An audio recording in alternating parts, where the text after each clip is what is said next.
Dan, you settle on Pat O'Hara. It didn't take you very long.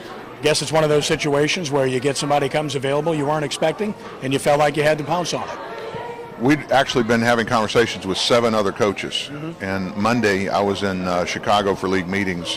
While we were in the meetings, I got a call and said Pat O'Hara was available. I immediately stepped out of the meeting and put in my phone call to try to secure him for this team. Of the 7 that we had been visiting with, every one of them were AFL experienced head coaches, some still in the league, some not in the league.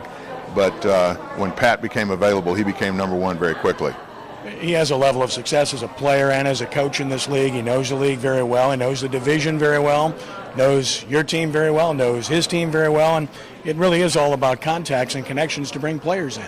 Well, as he mentioned in his remarks, you win your season pretty much in off-season because every football player becomes a free agent at the end of their contract period, which is the end of September.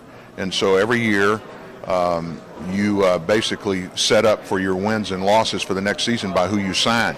He draws and will draw really good players because he has that winning tradition. Nobody plays in this league that wants to lose. Everybody wants to win, and they understand that it takes great coaching, a great organization. We've got most of the building blocks in place, and now adding Pat O'Hara means he's going to bring the players and obviously the coaching staff to make that happen. And he has some familiarity with the players that were here this past year. And even though this was a 3-15 team, there were 5 or 6 really good football players on this team. Absolutely, and we just couldn't put the supporting cast around them. Although we're not legally a expansion team, in all honesty, we really were. Every other team in our division had been together and played together the previous year, or at least the nucleus of their organizations. We didn't have that luxury. Now, as you said, we have a nucleus of players that Pat O'Hara is going to be able to come in and build around a supporting cast.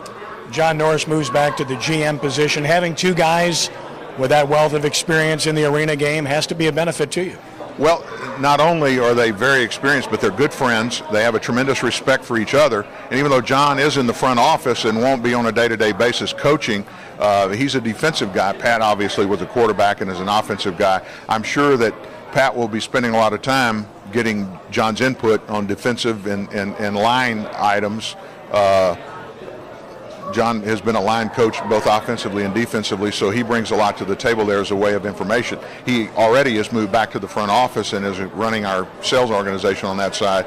So we were very blessed that when it was time to make the change and make our coaching change in the middle of the season, we had someone like John to step in and be able to coach successfully through the end of the year. You average over 8,000 fans per game despite having, frankly, a lousy team and the worst record in the league.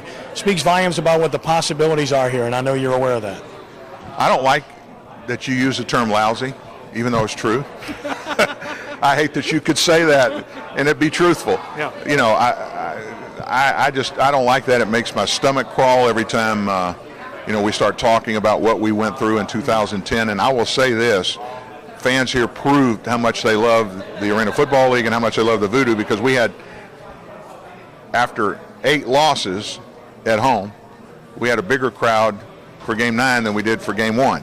And that speaks volumes to how committed and dedicated the fans in New Orleans are to our football team. We don't take that lightly, and we're, to that end, getting the best coach out there in Pat O'Hara for this city.